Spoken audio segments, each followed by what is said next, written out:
नमस्कार, future express में आप सभी का स्वागत है। मैं हूं सुमित और भारतीय बाजार मोर लेस डे लो के आसपास ही कामकाज करते हुए एक इंट्राडे डिप थोड़ी देर पहले इंडिसेस ने लिया, लेकिन 19,250 260 के जोन्स में निफ्टी भी कामकाज करता हुआ दिखाई पड़ रहा है। एटलीस्ट फर्मली आज स्मॉल कैप इंडेक्स 0.5% की बढ़त के साथ कामकाज कर रहा है, इसलिए आपको शायद एडवांस डिक्लाइन की सिचुएशन में डिक्लाइंस कम दिखेंगे, एडवांस से ज़्यादा दिखाई पड़ेंगे। वजह है क्योंकि कैश मार्केट शेयरों में खरीदारी देखने को मिल रही है। मार्केट्स ने एक डिप लेकर वापस थोड़ा सा रिस्पाइट लिया। ये एडवांस डिक्लाइन की स्थिति में थोड़ा फेरबदल, 1400 शेयर बढ़ने वाले, 1498 शेयर गिरने वाले हैं। जो थोड़ी देर पहले डिक्लाइंस की तादाद बढ़ गई थी, वापस एडवांसेस में थोड़ी सी फॉर्म होते हुए दिखाई पड़ रहे हैं। बातचीत करेंगे आज हम राजेश पालविया सर से, हमारे साथ मौजूद है एक्सेस सिक्योरिटी से, जिनसे हम चर्चा करेंगे मार्केट्स को लेके। राजेश जी से बातचीत करेंगे उनकी इंडिविजुअल कॉल्स पर भी और एक सस्ता ऑप्शन से आइडेंटिफाई करवाएंगे। लेकिन पहले ऑप्शंस के नंबर आपकी स्क्रीन पर आते हुए दिखाई पड़े, किस तरह की स्थितियां वहां पर है, क्योंकि एकाएक बिकवाली इंडिसेस में देखने को मिली थी फ्राइडे को और 19,200 के इर्द गिर्द इंडिसेस कामकाज कर रहा है। तो 19,300 मेजर कॉल राइटिंग जोन, 19,200 पे सबसे ज्यादा पुट राइटर्स आपको दिखाई पड़ेंगे। 19,300, 19,400, 19,500 पे कॉल राइटिंग है और 19,200, 19,100, 19,000 के आसपास आपको पुट राइटिंग दिखाई पड़ेगी। सो फार 19,200, 19,250 के आसपास इंडिसेस एटलीस्ट अपने आप को प्रोटेक्ट करने की कोशिश कर रहा है। बैंक निफ्टी यहाँ वीकनेस थोड़ी ज्यादा आपको दिखाई पड़ेगी कंपेरेटिवली इंडिसेस के। तो बैंक निफ्टी के इसमें 43,300, 43,400, 43,500 इन जोन्स में आपको कॉल राइटिंग दिखाई पड़ेगी। 43,200, 43,100 और 43,000 के जोन्स में आपको पुट राइटिंग सबसे ज्यादा होते हुए दिखाई पड़ेगी। तो मेजरली मार्केट्स में एकाएक सेल ऑफ था, तो इसका एक इम्पैक्ट है। ब्रॉडर मार्केट्स में आधे घंटे के अंदर फेरबदल ज्यादा हुआ है, लेकिन बियरिश साइड पे ही नंबर्स को आप एक्सपेक्ट करके चल सकते हो, या फिर आप ये मान लो कि चलो 60-40 का रेशियो शायद यहाँ पे आता हुआ दिखाई पड़े। इनफैक्ट बुलिश साइड पर है आंकड़ा, क्योंकि ब्रॉडर मार्केट्स में उम्मीद थी कि बिकवाली, तो उसका इम्पैक्ट शायद रहे, लेकिन बुलिश है नंबर। और 30 और 80, 110 फ्यूचर्स लॉन्ग साइड पर हैं और करीब करीब आप मान लीजिए कि 87 या 67 फ्यूचर ऐसे हैं, 67 से 70 फ्यूचर ऐसे हैं जो कि बिकवाली के साथ कामकाज करते हुए दिखाई पड़ेंगे। कहाँ पर लॉन्ग, कहाँ पर शॉर्ट कवरिंग है, मेजरली अर्निंग्स का इम्पैक्ट टोरेंट फार्मा ऐसे स्टॉक्स में है, तो वहाँ पर एक रिएक्शन आपको दिखाई पड़ेगा। इंडेक्स के टॉप गेनर्स में शुमार है। लॉन्ग बिल्डअप है जेएसपीएल और मेटल न्यूज फ्लोज के बीच में लॉन्ग, जुबिलेंट फूड नंबर से पहले चला हुआ 2.5% ऊपर। पिरामल एंटरप्राइजेज, एनएमडीसी, यहाँ पर खरीदारी है। एल&टी फाइनेंस होल्डिंग, बीते सत्र के बिकवाली और आज पुल बैक, शॉर्ट कवरिंग का trade. Delta Corp news flows के बीच में, मेटल से नाल्को, बलरामपुर चीनी से और इंडिगो करीब करीब 2.5% तेजी यहाँ पर देखने को मिल रही है। नए शॉर्ट्स कहाँ पे बनते हुए दिखाई पड़ रहे हैं, आईटी में थोड़ा बहुत प्रेशर है और फार्मा में से सिप्ला 1.5% नीचे, जी एंटरटेनमेंट करीब 1.5% नीचे, Godrej Properties, Laurus Lab, PFC यहाँ पर बिकवाली है। Bharat Forge, Shriram Finance, Canfin Home, NTPC और चोलामंडलम इन्वेस्ट, यहाँ पर नए शॉर्ट्स बिल्डअप होते हुए दिखाई पड़ रहे हैं। करीब 1.5 से लेके 2.5% के आसपास की बिकवाली आज के सत्र में आते हुए दिखाई पड़ रही है। अब बातचीत कर लेते हैं राजेश सर से, हमारे साथ मौजूद हैं बातचीत करने के लिए। राजेश सर नमस्कार, स्वागत है कार्यक्रम में। ये ग्रीन जैकेट के टोटके के लिए आपने आज पहना है कि थोड़ा पुल बैक है, मार्केट को सपोर्ट मिले, ऐसा कुछ लग रहा है क्या? Good afternoon Sumit ji. अगर ये टोटका चल जाए तो अच्छा है, सभी के लिए अच्छा होगा, क्योंकि मार्केट में कंटिन्यूस एक सप्लाई प्रेशर बनते हुए दिखा। हालांकि ये इट्स अ कोइंसिडेंस, कोई टोटके के लिए नहीं पहना है ये। लेकिन देखिए मार्केट का जो सेंटिमेंट है और मार्केट में जिस तरीके से सप्लाई प्रेशर बना हुआ है निफ्टी में, ये काफी चिंता का विषय है अभी, क्योंकि हम देखें यहाँ पे जो एक पुट बेस कॉन्सेंट्रेशन था उसके नीचे ही हम सस्टेन कर रहे हैं। 19,500 हमने पिछले वीक ही तोड़ा और उसके बाद 19,300 जो कि एक इम्पोर्टेंट लेवल था वो भी तोड़ के हम उसके नीचे ही सस्टेन करते हुए दिख रहे हैं। निफ्टी और बैंक निफ्टी दोनों ही अब 100 डे मूविंग एवरेज के नीचे भी फिसल चुकी है। तो ये कहीं ना कहीं ये साइन दे रहा है कि मार्केट में अगर कोई पुल बैक भी आना है तो उसके लिए जब तक कोई बड़ा न्यूज फ्लो नहीं होगा या बड़ा बाइंग इंटेंसिटी नहीं होगी, जब तक वो जो भी पुल बैक आना भी है वो सस्टेन नहीं होगा। मेजर लेवल हायर साइड पे 19,450, जब तक अब ये लेवल क्रॉस नहीं होते, इसके ऊपर सस्टेन नहीं होता मार्केट, हमें नहीं लगता कि शॉर्ट्स अपनी पोजीशन अनवाइंड करेंगे। शॉर्ट पोजीशन इंटेक्ट रहेगी मार्केट में। और on the down side almost हम 19,200 के पास चल रहे हैं। अगर ये टूट जाता है फर्दर तो जो नए लेवल खुलते हैं डाउन साइड के वो होंगे करीब 19,100 से 19,000 की तरफ भी डाउन साइड के लेवल खुलते हुए दिखेंगे। तो मोटा मोटा हमें लगता है कि अभी सेल ऑन राइज की ही रणनीति रखेंगे मार्केट में। थोड़ा बहुत पुल बैक मिलता है, अगर 19,300 की तरफ जितना नजदीक पहुंचता है वहां शॉर्ट करेंगे। 19,370 का स्टॉप लॉस हमें लगता है यहाँ पे रखा जा सकता है। तो सेल ऑन राइज की रणनीति रहेगी। अभी करंट लेवल में तो नहीं करेंगे शॉर्ट, क्योंकि अगर हम देखें तो मार्केट ऑलरेडी ओवरसोल्ड है, एक्सपायरी की तरफ बढ़ रहे हैं, तो हमें लगता है एक पुल बैक मिले वहां पे शॉर्ट करें। 19,380 स्टॉप लॉस, डाउन साइड के टारगेट 19,200 और 19,150 की तरफ आते हुए दिख सकते हैं। राजेश सर, कहां पर आप कंफर्ट रहोगे लॉन्ग साइड पे जाने के लिए? 19,370 तक तो चलिए मान लिया मैंने शॉर्ट लेकर चल रहा हूँ 19,300 का लेवल पे, 19,370 का एक स्टॉप लेके, तो लेकिन कहीं किसी फाइन डे गैप अप हो जाता है तो कहां आप कंफर्टेबल हो कि यहां से मैं लॉन्ग जाऊंगा? तो देखिए 19,400 450 जो कि हमने डिस्कस किया, तो एक बार हम जरूर 19,400 पे एक बार रिव्यू जरूर करेंगे मार्केट में किस तरीके से पोजीशंस वहां पे चेंज हो रही। 19,400 जरूर अगर क्रॉस करती है निफ्टी, तो वहां पे जरूर एक बार सोचेंगे कि यहाँ पे शॉर्ट साइड के ट्रेड अनवाइंड करके लॉन्ग साइड में जाना चाहिए या नहीं चाहिए। 19,400 थ्रेशोल्ड पॉइंट है, वो क्रॉस होना जरूरी है। 19,400 इज थ्रेशोल्ड। और इस बार निफ्टी बैंक कैसा देख रहे हो आप, क्योंकि सिचुएशन वाइज वो ज्यादा वीक दिखाई पड़ रहा है, स्पेशली जो बैंक्स हरियाणा में भी हैं वो भी बहुत ज्यादा सपोर्ट नहीं प्रोवाइड करा रहे, वहां पर भी सेल ऑफ आ रहा है। सो निफ्टी बैंक कैसे देख रहे हो आप? देखिए निफ्टी बैंक का स्ट्रक्चर भी वीक हो चला है, 43,500 के नीचे हम सस्टेन हो चुके हैं, और वहां पे देखें तो जो भी आज छोटा मोटा अटेम्प्ट लिया था मार्केट ने वापस से वहां पे सप्लाई प्रेशर ही है। तो बैंक निफ्टी में हमें लगता है 43,500 का लेवल जब तक क्रॉस नहीं होगा, यहाँ पे भी शॉर्ट कवरिंग नहीं प्ले आउट होगी, और छोटे मोटे उछाल में यहाँ पे सप्लाई रहेगा, तो सेल ऑन राइज ही रखेंगे यहाँ पे भी। हमें यहाँ पे शॉर्ट करने में कंफर्ट है 43,000 और 300 350 के जोन में। अगर वहां लेवल मिलते हैं हमें, तो हम वहां पे जरूर शॉर्ट करने के लिए एक बार ट्रेड इनिशिएट करेंगे। स्टॉप लॉस रखेंगे हम 43,500 के आसपास, और डाउन साइड में हमें लग रहा है 43,000, और अगर वो भी निकल जाएगा तो इसके नेक्स्ट टारगेट जो बनेंगे 42,800 तक भी फिसलते हुए दिख सकता है। तो स्ट्रक्चर तो बैंक निफ्टी का भी वीक है, और सारे इंपॉर्टेंट मूविंग एवरेजेस ऑलरेडी तोड़ चुका है बैंक निफ्टी भी। शॉर्ट बिल्टअप ऑलरेडी यहाँ पे दिख रहा है। तो हमें लगता है कि यहाँ पे भी सेल ऑन राइज की रणनीति रखे जब तक कि 43,500 के लेवल को बैंक निफ्टी क्रॉस ना करे।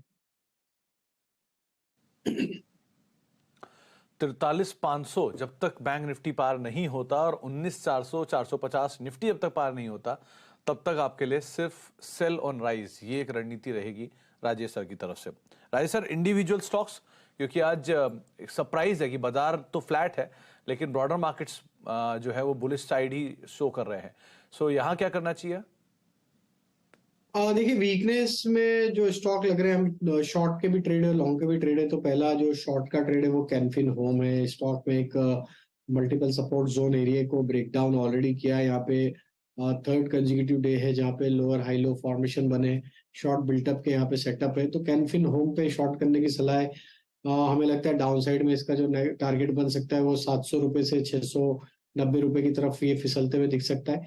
स्टॉप लॉस रखना है शॉर्ट करने का यहाँ पे करीब 638 के 738 के आसपास। जो दूसरा स्टॉक हमें वीक लग रहा है वो है दीपक नाइट्राइट का। ये स्टॉक में भी देखे तो एक सस्टेन सेलिंग प्रेशर है स्टॉक में। जिस तरीके से यहाँ पे स्ट्रक्चर बने हुए, हमें लगता है दीपक नाइट्राइट भी यहाँ पे फर्दर डाउन मूव एक्सटेंड करते हुए दिख सकता है टूवर्ड्स 1940 1930 की तरफ। तो दीपक नाइट्राइट फ्यूचर को यहाँ पे शॉर्ट किया जा सकता है। अपसाइड में यहाँ पे स्टॉप लॉस जो लगाना होगा वो होगा करीब 2030 के आसपास के स्टॉप लॉस रख के शॉर्ट किया जा सकता है 1950 1940 के टारगेट के लिए। और जो तीसरा स्टॉक है वो बाय साइड का है। हमें लगता है यहाँ पे बजाज ऑटो पे फोकस रखना चाहिए। हालांकि स्टॉक अभी म्यूटेड है, एक साइडवेज ही बिहेवियर है आज के सेशन में, लेकिन जिस तरीके के इसके ओवरऑल स्ट्रक्चर है और हम सीरीज के आखिरी पड़ाव पे हैं, एक्सपायरी वीक है, यहाँ पे हमें लगता है कि अगर थोड़ा बहुत भी मार्केट में एक पुल बैक भी बनता है, छोटा मोटा एक उछाल भी आता है, तो बजाज ऑटो एक अच्छा मोमेंटम बाइंग साइड का दिखा सकता है। यहाँ पे मोमेंटम हमें लग रहा है अपसाइड का बनते हुए दिख सकता है। अपसाइड के टारगेट हम प्रोजेक्ट कर रहे हैं इसमें 5460 5480 की तरफ।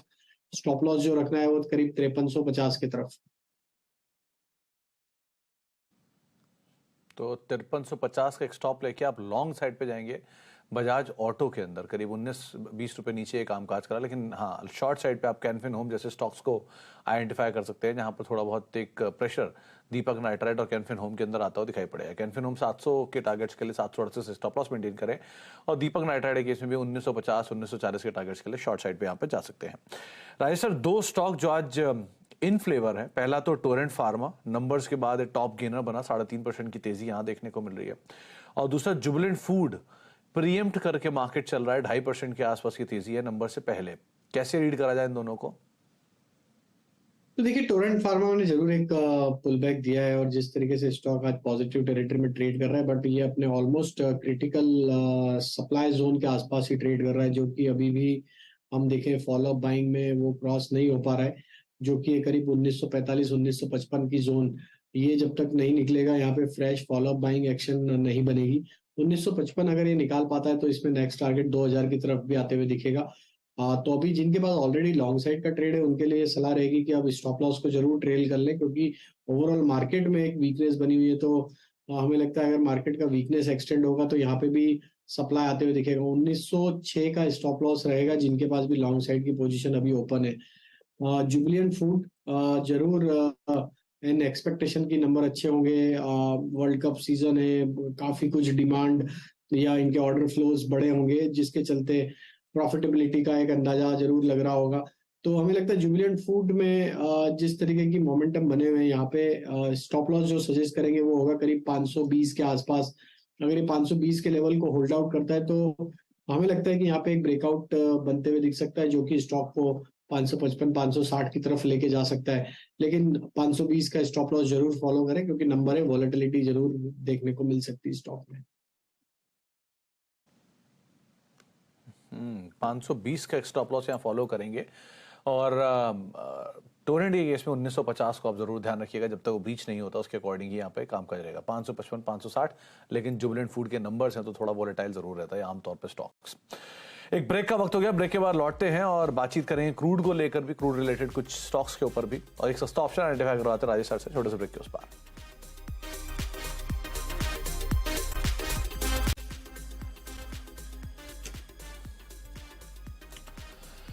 आप देख रहे हैं फ्यूचर एक्सप्रेस, और slowly and steadily markets day लो की तरफ अब जाते हुए करीब करीब 55 अंक नीचे आ चुका है निफ्टी 19,226 227 के जोन्स में। इंट्राडे लो जो है 19,210 का है, यानी कि दिन के निचले स्तरों से करीब करीब 15 अंक दूर निफ्टी अभी कामकाज कर रहा है। मिड कैप इंडेक्स जो थोड़ी देर पहले लाल निशान में आया था वो अब डीप रेड की तरफ जा रहा है। 1.25 अंकों की गिरावट वहां पर है, 1/4% के आसपास का फॉल डे लो पर मिड कैप इंडेक्स कामकाज करते हुए। स्मॉल कैप इंडेक्स जो कि हरे निशान में था 1% की बढ़त के साथ, वो अब महज 1/4% की बढ़त के साथ कामकाज कर रहा है, और डे हाई से ये भी काफी हद तक बिकवाली के बाद अब फ्लैट टू पॉजिटिव टोन के साथ कामकाज कर रहा है। निफ्टी बैंक ऑलरेडी मार्केट्स में प्रेशर क्रिएट कर रहा है, और निफ्टी बैंक की तरफ से ही बाजार में फिर से प्रेशर और एक्सटेंड होता हुआ दिखाई पड़ रहा है, और वो भी डे लो के आसपास पहुंच चुका है। अब सस्ता ऑप्शन, राजेश सर, इस सिचुएशन में पुट्स का ही सहारा दिख रहा है। कोई सस्ता ऑप्शन चुना है क्या आपने? देखिए, मार्केट तो टफ है, लेकिन ऑप्शन में आज कॉल ऑप्शन है, और उसमें हमें लगता है डिक्सॉन पे यहाँ पे फोकस रखना चाहिए अब सीरीज के आखिरी पड़ाव में। और ये स्टॉक में एक आउट परफॉर्मेंस रहा है थ्रू आउट द सीरीज। जिस तरीके से स्टॉक प्लेस्ड है, हमें लगता है कि यहाँ पे रोल ओवर एक्टिविटी के चलते भी यहाँ पे एक मोमेंटम फर्दर बाइंग साइड का आते हुए दिख सकता है। तो डिक्सॉन में हम नवंबर सीरीज का कॉल ऑप्शन बाय करने की सलाह देंगे, क्योंकि अब एक्सपायरी है, तो यहाँ पे नवंबर सीरीज का कॉल ऑप्शन बाय करना चाहिए।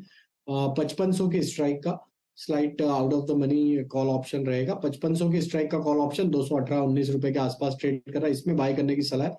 हमें लगता है डिक्सॉन का मोमेंटम अगर रोल ओवर के चलते बना गया तो यहाँ पे 5550 की तरफ ये स्टॉक मूव होते हुए दिखेगा। तो ये कॉल ऑप्शन के टारगेट हम एक्सपेक्ट कर रहे हैं, जो आ सकते हैं करीब 240 रुपए तक, 240-250 रुपए तक के अपसाइड के टारगेट आते हुए दिख सकते हैं। स्टॉप लॉस जो रखना होगा इस ऑप्शन का वो होगा करीब 194 के आसपास। तो डिक्सॉन का 5500 की स्ट्राइक का कॉल ऑप्शन नवंबर सीरीज का बाय करने की सलाह है। तो डिक्सन करीब 5500 की स्ट्राइक की आप कॉल ले सकते हैं। 219-20 के जोन्स में भी ये कामकाज कर रही है, 227 रादर अभी आ चुकी है। 240-250 पहला टारगेट रहेगा, और जो स्टॉप लॉस है वो 194 के आसपास का आप मेंटेन करके चल सकते हैं। राजेश सर मान रहे हैं कि दूर की कॉल लेके चलिए आप, और 5500 ये हिट करता हुआ दिखाई पड़ सकता है गोइंग फॉरवर्ड।